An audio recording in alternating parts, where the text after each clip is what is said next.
Assalamualaikum warahmatullahi wabarakatuh. Untuk pertemuan kali ini kita akan belajar mengenai, function.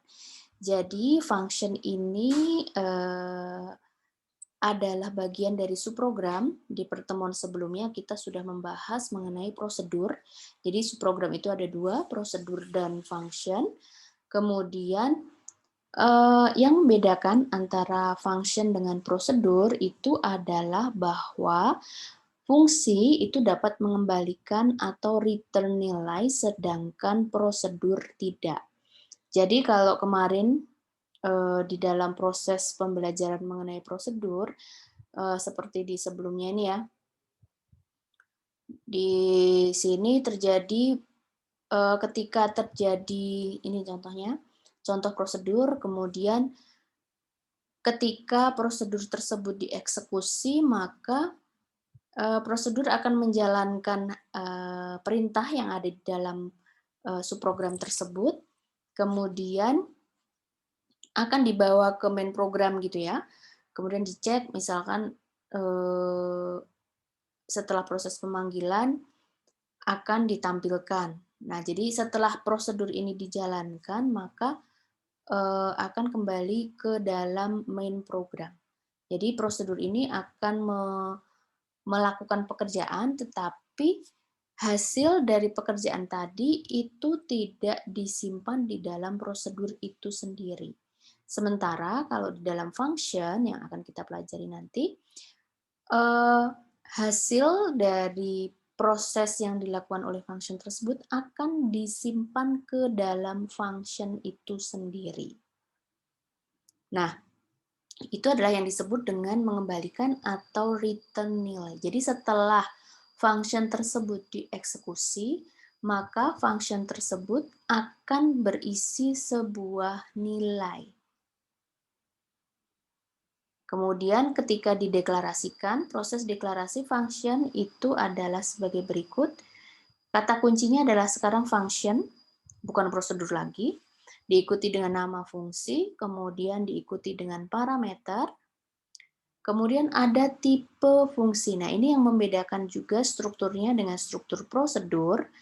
Nah, karena di sini eh, tadi bahwa fungsi tersebut ketika selesai dieksekusi akan menyimpan suatu nilai.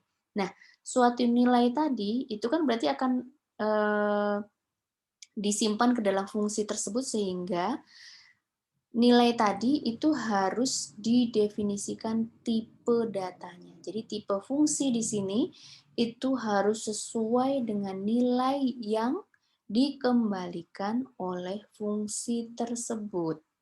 Jadi proses pengembalian nilainya bisa dituliskan di sini. Nama fungsi itu sama dengan nilai fungsi tertentu. Jadi di sini nilai fungsinya ini akan harus sesuai dengan tipe fungsi yang didefinisikan di bagian awal. Kemudian tipe fungsi ini adalah tipe-tipe data sederhana yang sudah teman-teman pelajari, ada integer, string, karakter real, dan sebagainya. Kita ke contoh, di sini contoh program 4, kemudian di bagian awal ini adalah fungsi kuadratin, namanya adalah kuadratin, function, keywords, kemudian nama fungsinya adalah kuadratin, x, integer ini adalah parameter, jadi di dalam fungsi kuadratin itu ada parameter x, kemudian integer ini adalah tipe fungsi, kemudian di dalam proses fungsi tersebut adalah perkalian antara x kali x, fungsi kuadrat gitu ya. Sehingga di sini ada proses mengembalikan nilainya, nama fungsi sama dengan x kali x. Kan integer ya, jadi hasil angka kuadratnya juga bertipe integer, sesuai dengan tipe data atau tipe fungsinya yang didefinisikan di atas. Nah, ini adalah bagian dari program utama. Di dalam program utama ada proses write learn, menampilkan teks ke layar, di mana teks itu adalah menampilkan atau proses pemanggilan fungsi. Fungsi kuadrat ada 2 kali gitu ya, kuadratin. diikuti dengan kuadratin 4. Nah, apa yang terjadi? Jadi ketika program dieksekusi, dia akan masuk ke main program, kemudian dia akan kuadratin 4. Jadi kuadratin 4 itu adalah argumen bagi kuadratin yang di sini. Jadi kita cek dulu kuadratin 4. 4 ini adalah argumen yang akan masuk ke parameter X, kemudian kuadratin sama dengan 4 kali 4, 16 gitu ya. Jadi fungsi kuadratin di sini sama dengan 16. Jadi ketika ini di-run, ini adalah 16, menjadi argumen bagi fungsi di luarnya. Jadi sekarang kuadratin 16. Argumen 16 akan dilempar kembali ke parameter X, sehingga kuadratin sekarang sama dengan 16 kali 16. Hasilnya 256. Sehingga terakhir yang akan muncul ke layar adalah 256. Kemudian dia keluar dari program. Jadi itu adalah contoh proses penulisan function di sini, proses penulisan function dan proses pemanggilan function di dalam main utama. Ingat sekali lagi bahwa fungsi itu akan mengembalikan nilai. Nah, kemudian contoh berikutnya.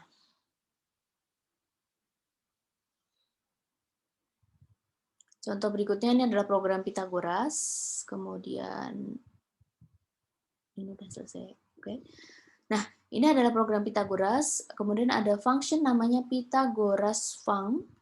Kemudian ini ada parameter A dan B, kemudian tipe dari fungsi Pythagoras func itu adalah real. Apa yang dilakukan fungsi tersebut itu adalah mencari akar ya, SQRT adalah mencari akar dari A kali A plus B kali B. Jadi mencari akar kuadrat dari ini, A kali A plus B kali B. Jadi kayak rumus Pythagoras gitu ya. Nah, kemudian di sini adalah bagian dari main program. Jadi ketika program Pythagoras ini dieksekusi, dia akan masuk ke main program dulu. Di sini adalah A. Perhatikan di sini bahwa A ini adalah variabel global ya, variabel global. Kemudian A ini akan diassign dengan Pythagoras func 3,4. Jadi 3 dan 4 ini akan masuk ke parameter A dan B di dalam fungsi Pythagoras func. Terus dicari nilainya. Jadi 3 kali 3 plus 4 kali 4. Akar 25 gitu ya. Berarti di sini A adalah 5. Right-length A, 5. Kemudian di-assign lagi dengan A sama dengan 5. Kan tadi A-nya ada terakhir 5 di sini. 5 plus Pythagoras func 6, 8. Nah, sekarang ada proses pemanggilan fungsi Pythagoras func di mana argumennya adalah 6 dan 8. 6 dan 8 masuk ke parameter A dan B. Jadi di sini 6 kali 6 plus 8 tambah 8. 36 plus 64, 100. Akar dari 100, 10. Berarti 5 plus 10. Perhatian A-nya adalah 15. Kemudian yang di berikutnya, right-length diikuti dengan pemanggilan Pythagoras func 9, 12. Jadi di sini Pythagoras func 9, 12 masuk ke 9A, B-nya adalah 12. Terus dicari 9 kuadrat plus 12 kuadrat. Kemudian plus Pythagoras func 3 dan 4. Jadi nanti di sini terakhir hasilnya adalah akar dari 81 plus 144, kemudian dikali dengan, ini 5 tadi ya, ini 81 plus 144 ya. Kemudian ini 15 dikali 5, 75. Jadi di sini 5, kemudian 15, kemudian 75 yang akan muncul ke layar.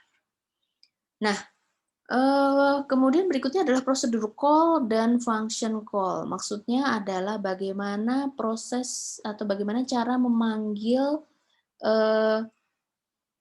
prosedur maupun function. Di sini ada catatan bahwa subprogram atau prosedur dan function itu bisa dipanggil dari program utama maupun dari subprogram lainnya.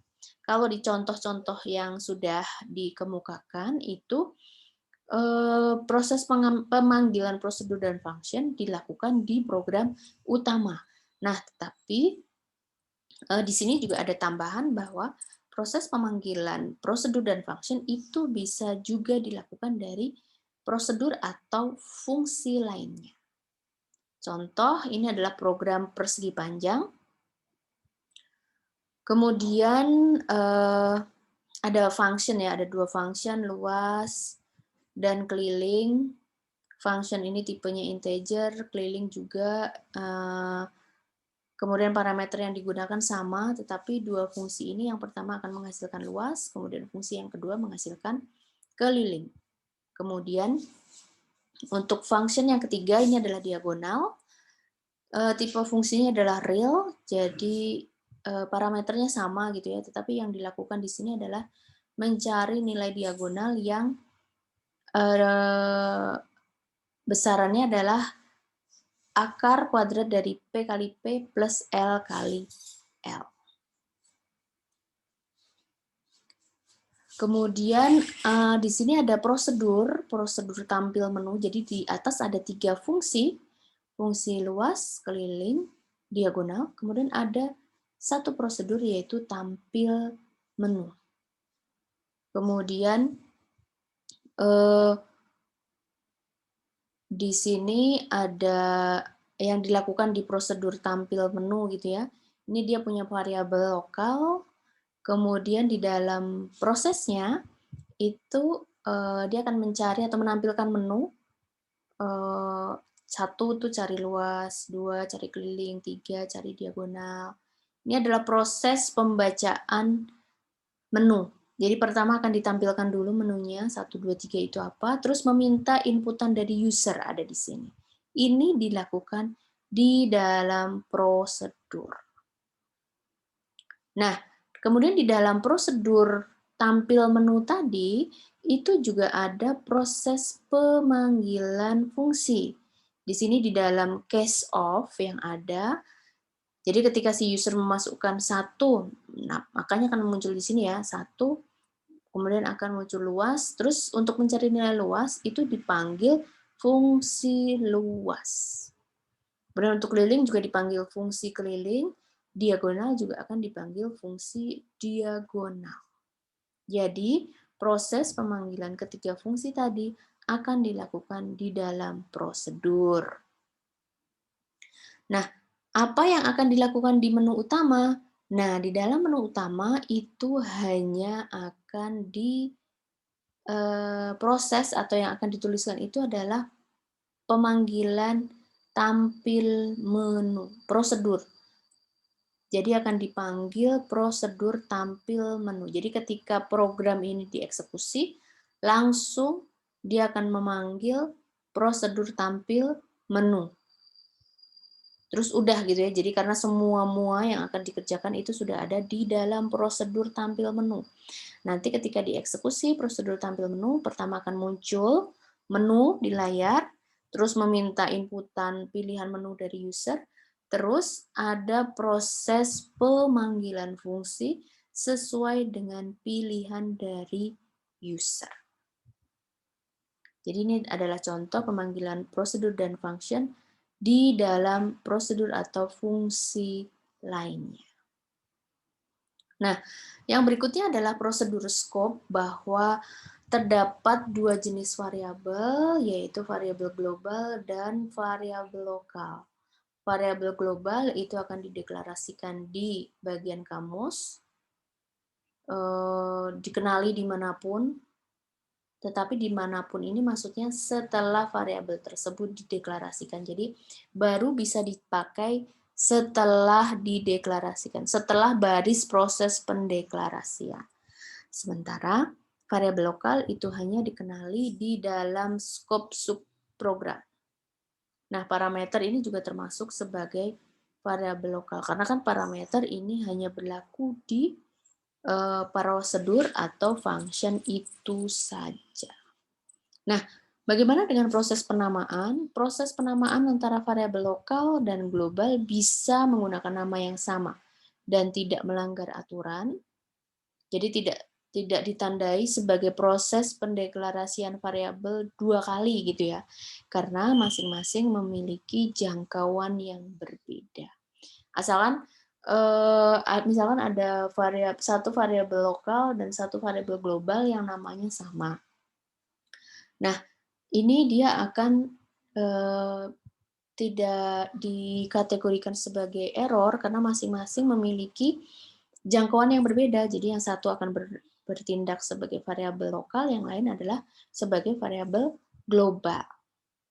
Tapi kalau ada dua variabel yang sama namanya, kemudian sama-sama dideklarasikan sebagai variabel global, atau sama-sama dideklarasikan sebagai variabel lokal, maka itu yang akan ditandai sebagai error. Contoh di sini adalah program jangkauan.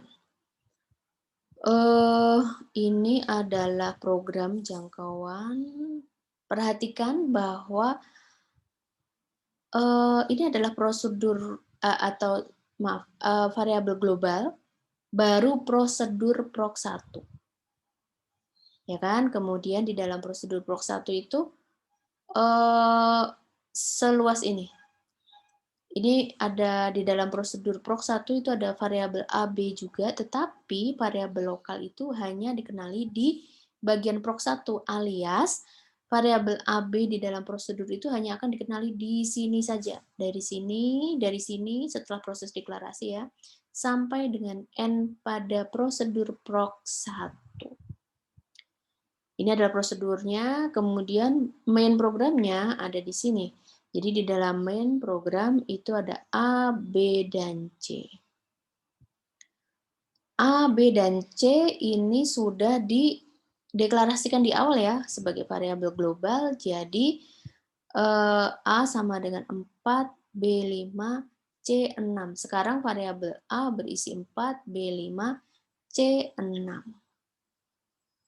Kemudian ketika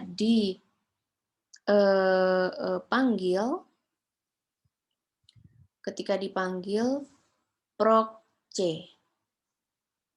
Proc C itu adalah bahwa ada proses pemanggilan prosedur ya, prosedur proc C, maka dia akan menampilkan write-len A, B, dan C.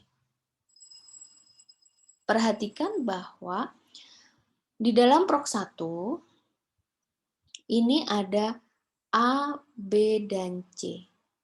Padahal variabel lokalnya adalah A dan B. Ya kan? Kemudian di luar atau yang merupakan variabel global ada A, B, dan C. Kira-kira apa yang akan muncul ke layar? Nah, yang akan muncul ke layar itu adalah kita cek dulu ya. Berarti kan dari awal, dari main program, A itu 4, B 5, C 6. Apakah terjadi error? Tidak, karena A, B, dan C sudah dideklarasikan sebagai variabel global. Oke, berarti sekarang A, B, C itu nilainya 4, 5, 6. Terus terjadi pemanggilan fungsi, pemanggilan prosedur, proc 1. Proc 1 di sini write-len A, B, dan C. Nah, di sini yang akan di-write itu apa? Itu adalah nilai A, B, dan C. Kemudian nanti yang akan dikenali itu hanya akan muncul ya, yang akan muncul itu adalah yang 6 saja gitu. Jadi ketika dia dieksekusi di sini kan berarti sama saja dia akan menampilkan A, B, dan C gitu ya. Tapi di sini yang akan dikenali oleh prosedur Proc 1 itu adalah C saja. Sementara A dan B-nya itu akan ditandai sebagai 0. Jadi 0, 0, 6 gitu. Kenapa 0? Kenapa bukan 45? Bukan 4, 5, 6 gitu ya. Karena di sini A, B-nya itu adalah bersifat lokal. Kemudian proses pengisian nilainya kan ada di sini, di A, B, C di bagian main program ini. Nah, jadi karena jika terdapat variabel yang bernama sama namun berbeda jangkauan, maka yang diprioritaskan adalah yang variabel lokal terlebih dahulu. Itu adalah urutan prioritasnya. Kemudian jika kita balik, deklarasi variabel global di bawah variabel lokal. Nah, ini dibalik tadi ya, di sini prosedur Proc 2 di dalamnya ada ABD. Jadi ABD ini adalah variabel lokal. Kemudian ketika diminta write len ABC, maka dia tidak akan mengenali karena C itu belum dideklarasikan di dalam variabel lokal Proc 2. C dideklarasikan di mana? Di baris setelahnya, di var ini. A, B, C, dia sebagai variabel global. Nah, jadi ketika dieksekusi, A, B, C ini ya, A, B, C ini apakah A, B, C apakah error? Tidak, karena sebelumnya ini kan adalah akhir dari Proc 2 ya, ini di sini. Terus ada variabel A, B, C lagi, tapi ini adalah variabel global. Jadi ketika di dalam di dalam main program ada A, B, C, dia sudah dideklarasikan, tidak error. Terus D sama dengan 10, ini akan ditandai error karena belum dideklarasikan variabel D. D itu dideklarasikan sebagai variabel lokal yang hanya dikenali sampai batas ini saja. Kemudian Proc 2. Nah, Proc 2 ini nanti ketika dipanggil juga error karena di sini ada satu variabel yaitu C yang belum dideklarasikan. Tidak dikenali, dia dideklarasikan tetapi setelahnya, ditulis setelahnya. Ingat bahwa di Pascal itu berlaku sequence. Jadi urutan penulisan itu juga akan menentukan urutan dari jangkauan pengenalan variabel. Baik, ini saja yang merupakan penjelasan mengenai function. Berikutnya nanti akan dilanjutkan dengan latihan mengenai penerapan dari function. Terima kasih. Wassalamualaikum warahmatullahi wabarakatuh.